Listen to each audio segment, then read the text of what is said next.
We went through all your crazy, let's move here, let's move there. Kody Brown never wanted a real partner. He just wanted someone to take care of his ego. I just really need to make sure he understands that I'm doing something separate for Christmas. By the time Kody Brown stormed into Janelle's apartment in Season 18, Episode 3, the illusion of control was already slipping through his fingers. What followed was less a conversation about holiday plans. No, I'm not coming over. I have a house, I have a place where we would have Christmas. And more a case study in how a grown man can throw a tantrum with the grace of a toddler. Except toddlers, unlike Kody, can usually be reasoned with. Don't you dare point your finger at me. I've been here. Janelle, who has mastered composure in the face of chaos, was pushed so far that she raised her voice and met him head-on. That alone speaks volumes. For years, she played the calm counterweight to Kody's volatility, but now she stood her ground, and he unraveled. Watching him crouch down in that mock-patronizing, passive-aggressive tone as he stormed toward the door was less patriarch and more petty tyrant exposed. And now they're all mad at me. She was saying that she wasn't going to be the in-between. Kody's disdain has always been most venomous toward the wives who dared to think for themselves. Christine earned his ire early on by refusing to cower, and now Janelle, having the audacity to form independent thoughts, is treated to the same wrath. His rage isn't just about disagreement. It's about losing control. I'm struggling to reach out to my kids anymore because Janelle's household. Once Janelle refused to play the role of handler, smoothing over his fractured relationships with his children, he had nowhere to hide. But this whole you need to apologize. They were lying. Even his attempts at reconciliation rang hollow. He wasn't yearning for Janelle's partnership. He wanted her as a go-between, pressuring her kids to apologize to him and Robin.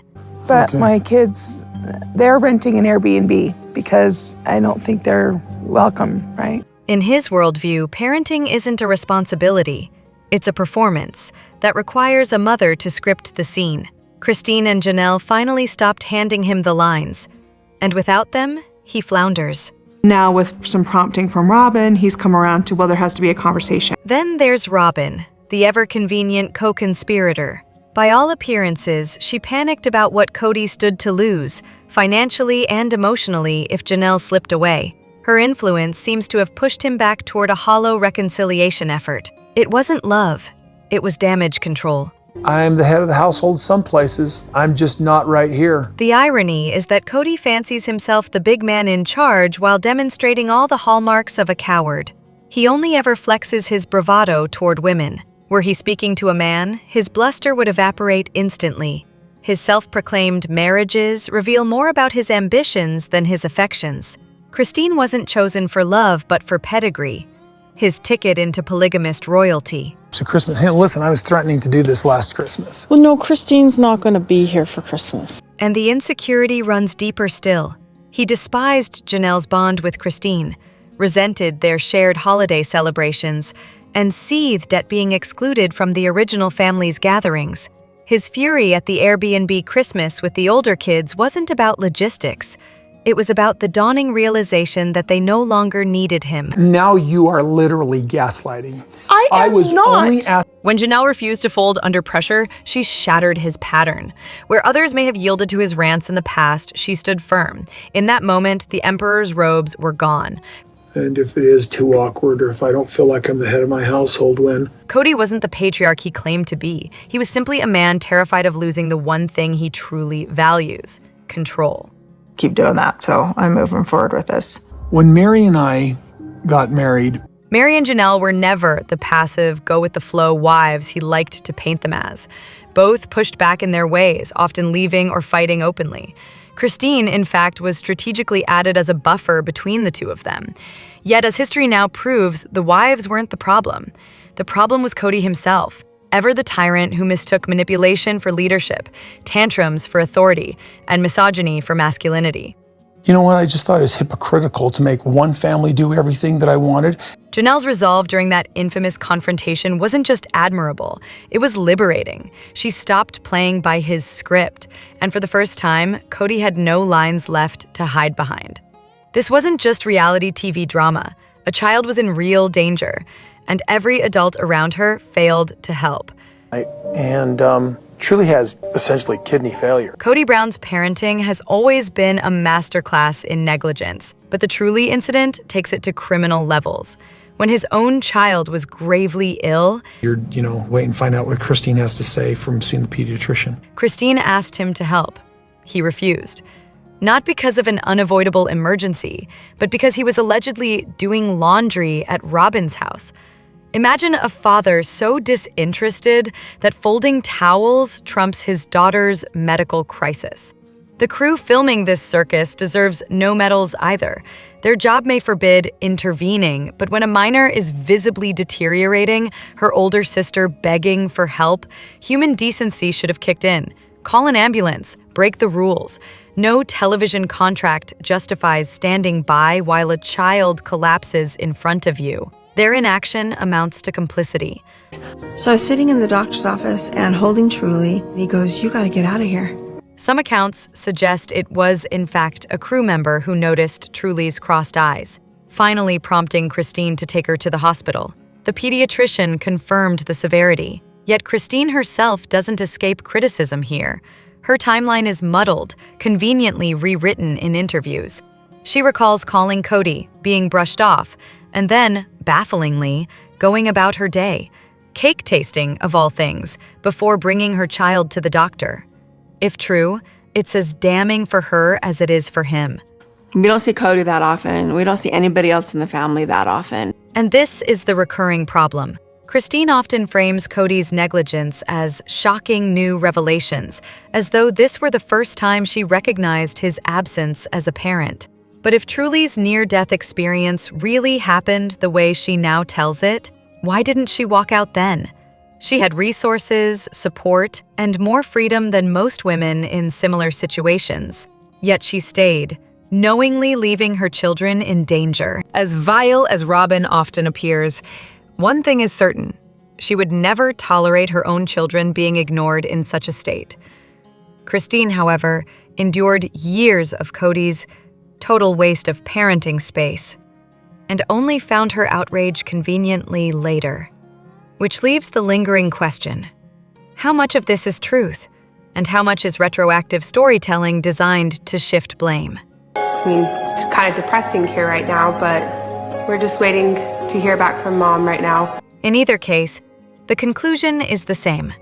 Every adult involved in this debacle, Kody, Christine, and the silent film crew, failed truly. And their failures are not only shameful, but indefensible. 4 people had jobs. They all lived in one trailer. They didn't even have kids yet. So how did the Browns end up with no money? All 3 of us were married before any of the kids were born. For a family that once boasted 4 working adults and no children, the Browns' perpetual state of financial ruin has always been something of a mystery. A 3-bedroom trailer split between 2 wives, a husband, and not a single dependent should have offered a modest but manageable start. Yeah, but Kody keeps telling me he doesn't have money. Kody's always been very creative in his. Instead, the Browns were perpetually broke, and the reasons reveal far more about poor judgment than divine hardship. Christine's own memoir sheds light on their early career choices. Kody hustled educational videos about the Book of Mormon. Christine worked part-time at a museum and delivered papers, and Mary engraved trinkets on the side. These were side hustles dressed up as livelihoods, producing little more than pocket change. The only true paycheck came from Janelle, who worked for the state. But full-time employment and Kody have always lived on opposite continents. I'm in advertising sales, and it gives me a little bit of freedom for family. His sales job never seemed legitimate. His income forever glossed over in family lore.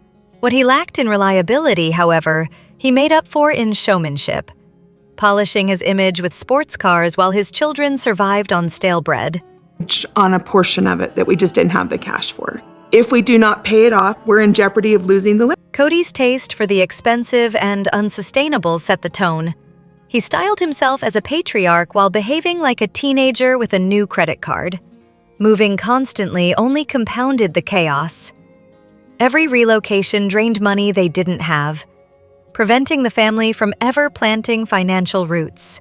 Meanwhile, maternity leave was endless. But Maddie's pregnant now too, so they can commiserate.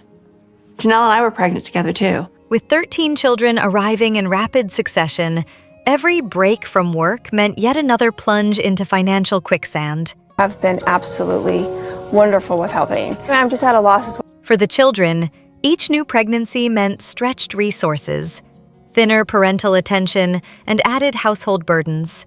Maddie has spoken openly about being tasked with diaper duty at 6 years old, while her father's primary labor seemed to be daydreaming about his next scheme. The Browns, much like countless families clinging to the fantasy of instant wealth, repeatedly chased the mirage of the get-rich-quick plan. Madison has admitted as much.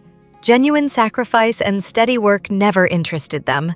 The very first episode of our show aired. We were all just... Whether through MLMs, half-baked business ventures, or desperate television contracts, the family preferred shortcuts to stability. Man that would take care of things and take care of me. Even the supposed responsible wife, Janelle, is often cast as a financial savior.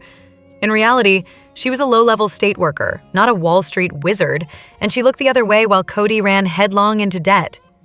Together, they leaned heavily on government assistance, lived in rundown trailers, and staggered under a mountain of debt. The TLC cameras didn't just arrive at a struggling household, they arrived at a desperate one, gasping for a lifeline.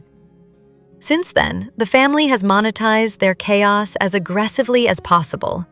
Reality salaries, Airbnbs, books, merchandise, and more. At last, some truly profitable ventures. But the cost is still to be tallied. Reality television rarely produces happy endings for families who auction off their dysfunction. It's my fault that the family's breaking up. The Browns may have finally found financial success, but the damage to their children and to the myth of Kody as a provider is already written. The abuse story everyone thought was shocking? It was really just about Mary blowing up over 10 cents of candy. At last, the infamous falling out between Christine and Mary is laid bare in Christine's memoir, and it lands with all the subtlety of a freight train. For years, Mary has perfected the wide-eyed act of, "What did I ever do?" So in a way, you do subscribe to patriarchy. Yeah. But I'm a strong, independent woman, and I can do whatever I want. Even when confronted by Suki on the reunion couch. Christine's book makes it clear. Mary's abusive behavior wasn't a mystery to anyone living under the same roof.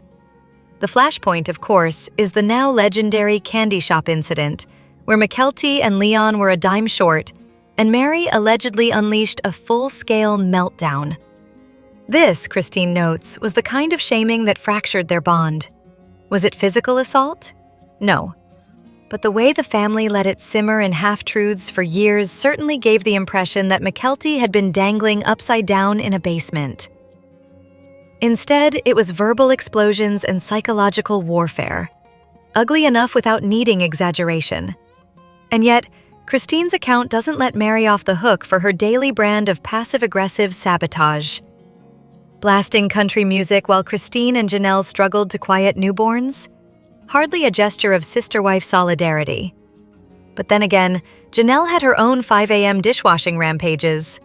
Try out the idea of sharing the kitchen, sharing all the meals and stuff. These people treated shared living space like a battlefield, each armed with whatever noise-making device was closest at hand. Christine's memoir is entertaining precisely because it replays familiar seasons of chaos with insider detail. But let's not confuse storytelling with sainthood. She writes as though her hands are spotless, throwing rocks, then hiding them with practiced ease. The self-awareness one might hope for never quite arrives. The truth is that every adult in this family has been a world-class tormentor in their own right. You're either in complying with our standard. Kody cornered the market on emotional abuse. Christine weaponized passive resistance. Janelle escaped into detachment. I probably will get a lawyer. I'm not married to Kody anymore. I have to look out for myself. And Mary, while undoubtedly harsh and self-centered, has long been the convenient scapegoat. To pretend her verbal tirades were somehow worse than Kody's systemic cruelty or the physical punishments dished out elsewhere is absurd. At her core, Mary seems incapable of respecting other people's feelings while expecting everyone to bow to her own. Christine and Janelle have both said it. They voiced their concerns, and Mary simply carried on. Yet the moment anyone inconvenienced her, it was the apocalypse.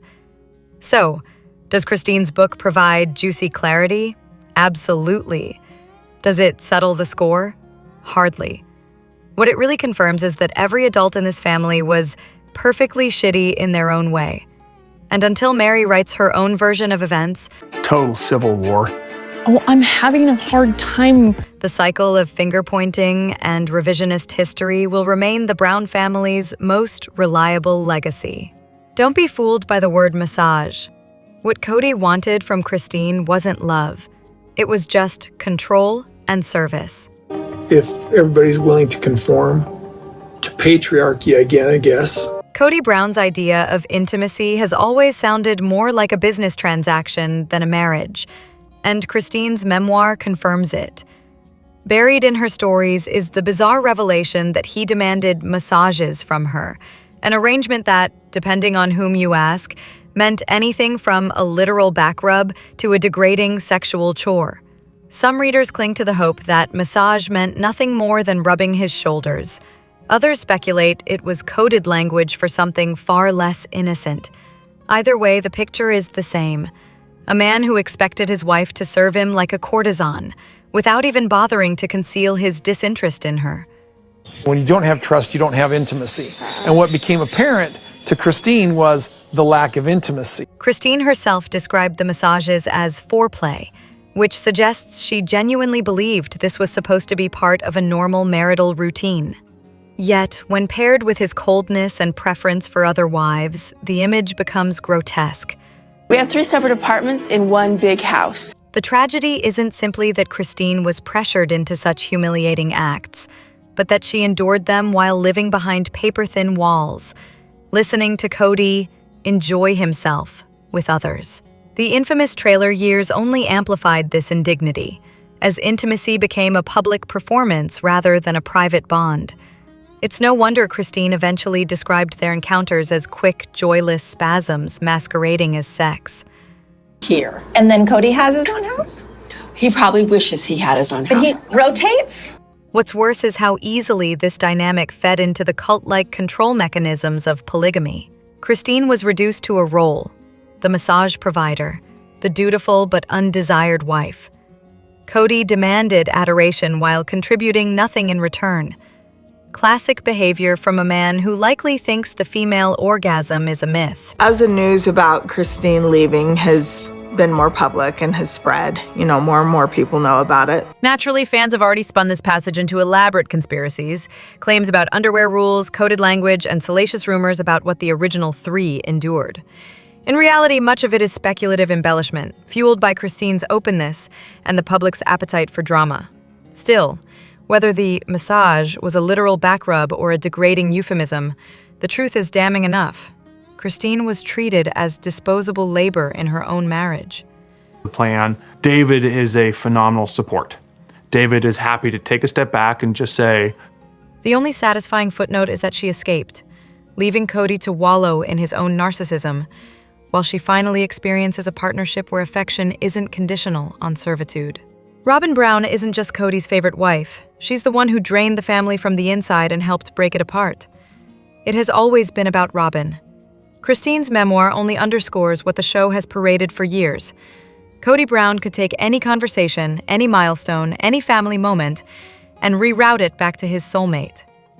So I was asking Robin's dad if I could court her. Anyway, so I'm talking to him. He's like, I don't want you again.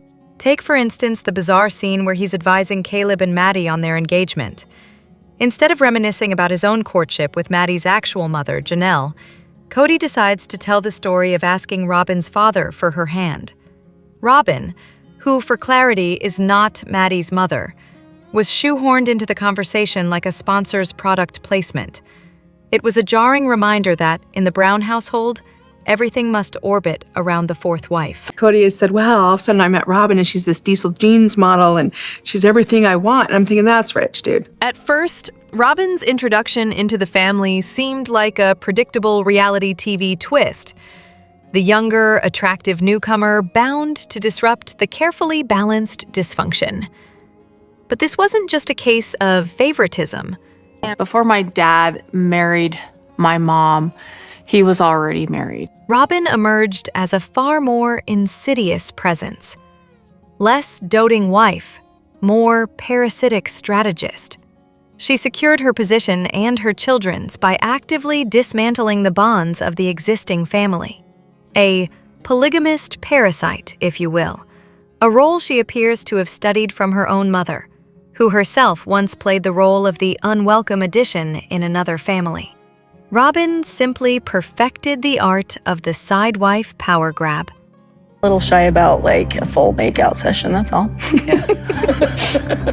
And let us not forget her stage persona, the shy, delicate, great communicator.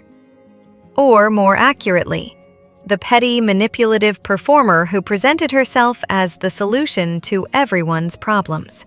Cap in hand, she sold herself as indispensable, while orchestrating the family's unraveling from behind the curtain. That he wanted to raise every wife up to that level and share the same experience that he had with Robin. Kody, of course, is complicit. He's the blunt instrument carrying out her schemes while insisting its divine will. The original 3 wives, naive in their insular upbringing, actually believed this man-child's leadership. My mom and my dad obviously got divorced. The only silver lining in this televised disaster is that the next generation, the OG-13, seem far more aware of the trap their mothers fell into, and unlikely to repeat the cycle. Yes, one could argue that Kody had no paternal anecdote to share about Janelle. Her father had passed away. But that hardly excused dragging Robin's father into Maddie's engagement story. A man with 4 wives should have no shortage of personal material to reference. Yet somehow, he always manages to reach for the same one, Robin. The idea of just growing old together with Robin. In fact, it sounds romantic. Because in Kody's world and in Robin's design, there is no family. There is only Robin. They said it was about love and family, but the truth? It was really about money and taking it for themselves. Plural marriage is a struggle. It's a hard thing. For years, there was always a sliver of doubt, however microscopic, that perhaps Kody and Robin were merely incompetent rather than malicious. After all, could 2 adults truly orchestrate years of manipulation, deceit, financial sabotage, and emotional carnage with such precision? And basically I said, if you want to be in the family, then you have to understand, I need you to run your will to mine.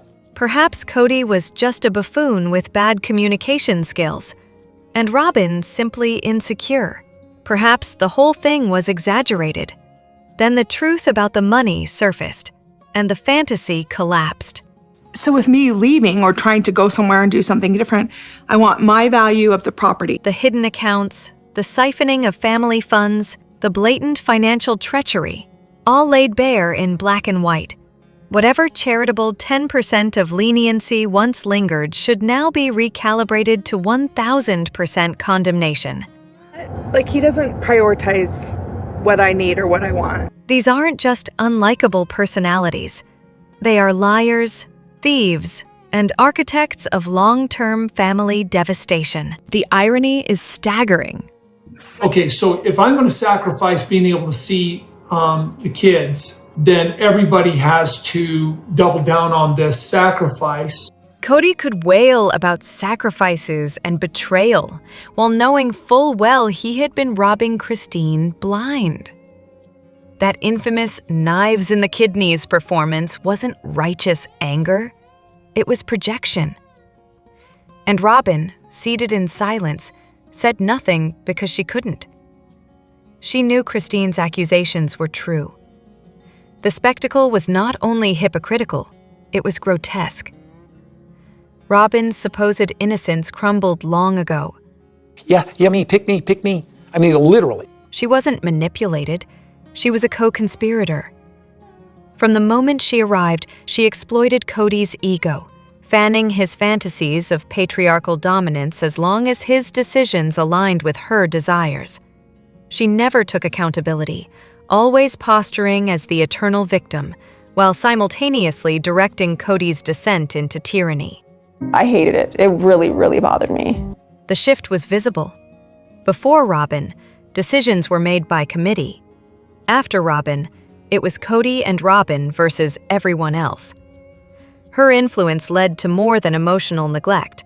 But they're very frustrated. They feel like there's been a real preference for Robin. Children were starved, both literally and figuratively, while she enjoyed her comforts. The grotesque rationing charade she staged in front of visiting children was theater of the most heartless kind. She knew that Kody was over at her house more than anybody else's. No wonder no one trusted her as the legal wife. Trust requires fairness, something she never intended to provide. Meanwhile, Kody basked in his delusions of patriarchal authority, I'm struggling to reach out to my kids anymore because neglecting his original children and financially sabotaging 3 women he once vowed to protect. His supposed soulmate only reinforced his worst instincts. Together, they not only fractured relationships but also poisoned the family's foundation. The endgame is clear. Financial ruin looms, and when the quick cash schemes dry up, the inevitable book or podcast will appear, packaged as victimhood and truth-telling. It's the only trick left in their playbook. So there you go. That's gaslighting. With Robin, I feel like I've put... In the end, giving people like this the benefit of the doubt isn't generosity. It's complicity. Kody and Robin proved that they will weaponize every ounce of faith extended to them, twisting it into another opportunity to exploit, manipulate, and betray. What remains is not a misunderstood couple, but a cautionary tale of greed, cruelty, and the corrosion of trust. The tea's still hot. Save your seat by subscribing.